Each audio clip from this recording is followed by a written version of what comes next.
It's kind of set up as like a sort of feudalistic society. You've got the imperial house, on top of everything.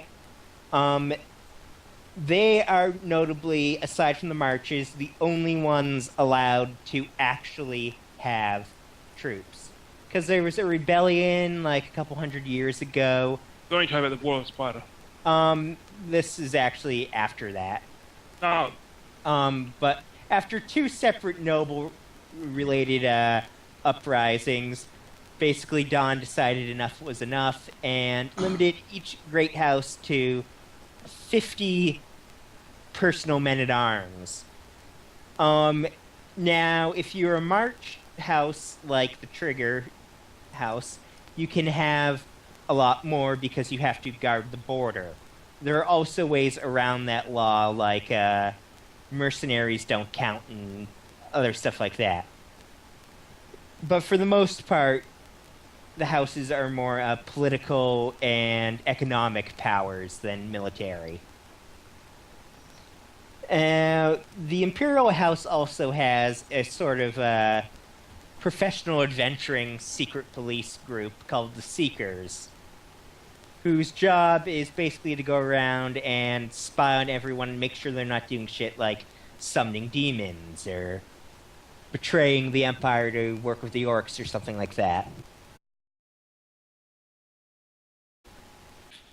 House Forgehoof is a one of the larger houses of the Empire.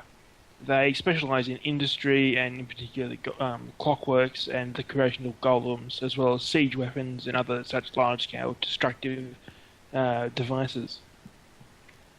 Their provincial capital, Overhaul City, occupies the crater that once occupied a dwarven city hundreds of years ago before the orcs wiped them out. Although, in particular, these dwarves blew themselves up rather than be taken.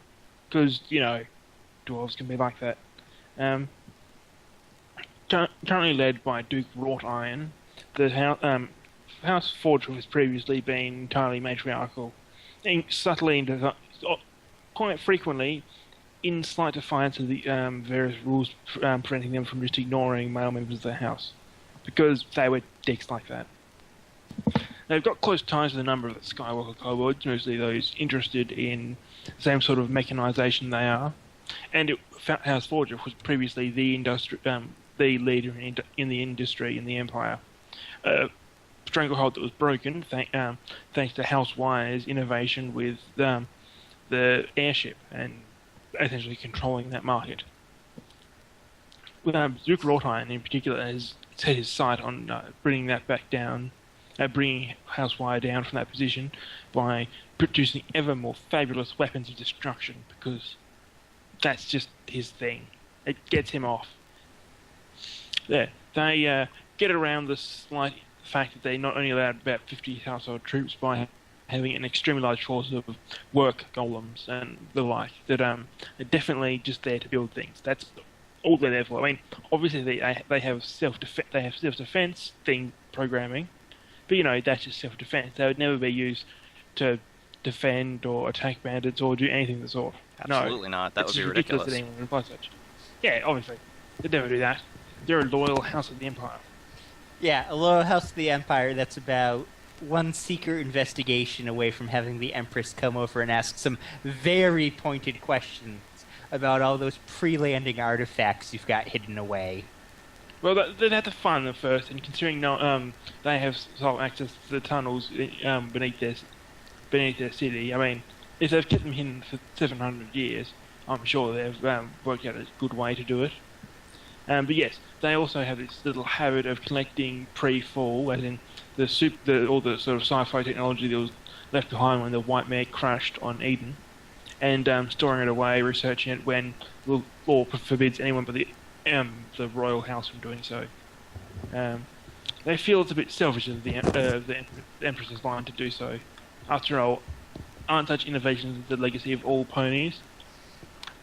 But mostly them is their basic logic. Yeah, they have a well-known rivalry with House Wire, which is personified in any possible meeting between the Duchess of Housewire and the Duke of Forddorf. And any meetings where Skywalker kobolds have to mediate between the two of them are incredibly awkward for that kobold, who has probably done something to deserve punishment recently.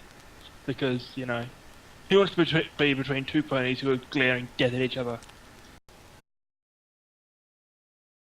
Housewire is one of the other big ducal houses. Their big claim to fame is basically until about 100, 150 years ago, they were just a trading house who had the advantage of being on top of the canal between the inland sea, aka the largest freshwater lake you will ever fucking see, and a canal leading over to an actual sea, which obviously has the result of making them located squarely on the nexus of all the trade ever.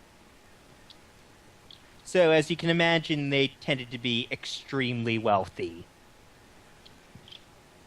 Then, about 150 years ago, a Skywalker kobold and a Earth Pony mare, Iceal, Sky Talon, and Brilliant Mind, invented a little technology we like to refer to as the Aeroship, basically a Magi Tech blimp.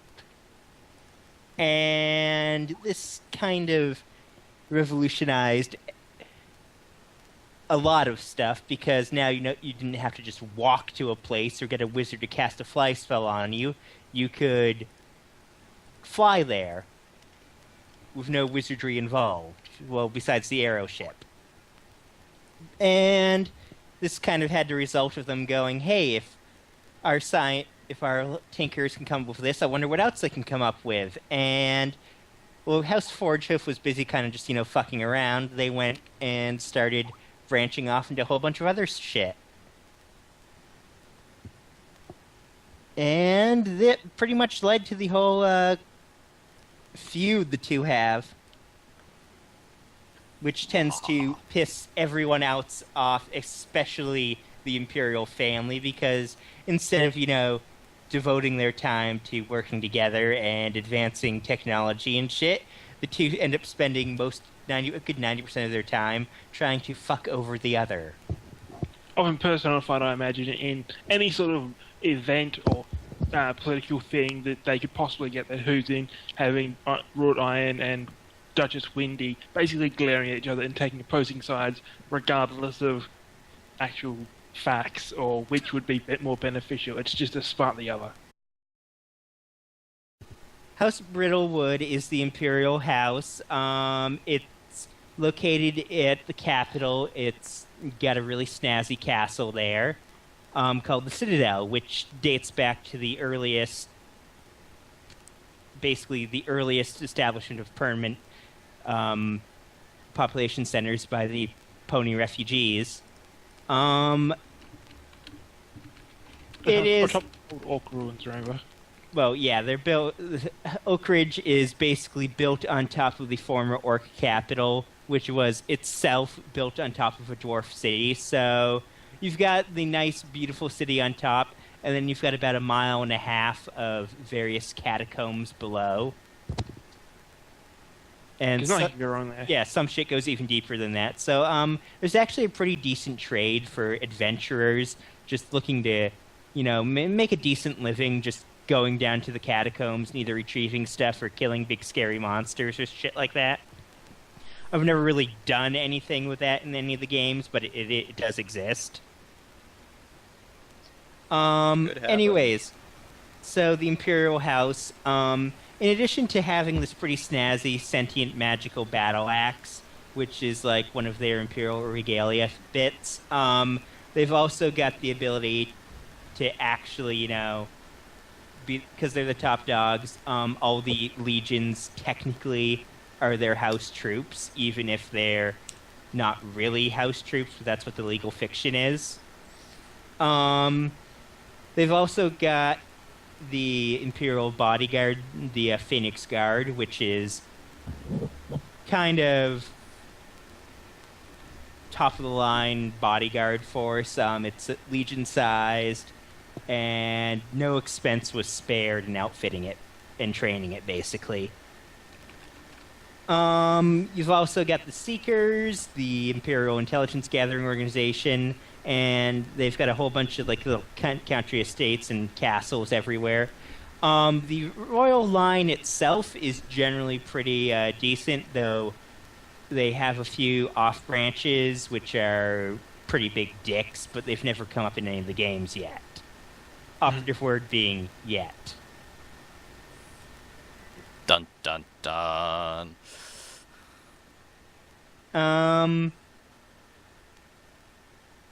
Yeah, there's been about 8 empresses or emperors. They tend to empresses for various reasons. Let's see, Because pony women's. Yeah, pretty much.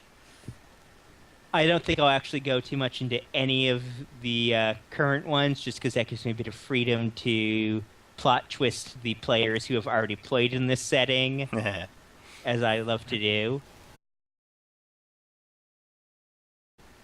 And basically, after the Imperial Houses, you've got the various March Houses, which the most important one is House Whitemane, which is the March House for their Winian Remnant. As a March Lord, they're able to actually raise house troops in an excess of the 50 armsmen clause. So House Whitemane actually has about 3 personal legions. They've also got a rather snazzy line of castles and fortresses to keep the orcs from, being dicks. And a rather insane duchess in charge of the house right now. It's one of those families where there's like a 50% chance of getting a pretty good leader and getting someone so eccentric that,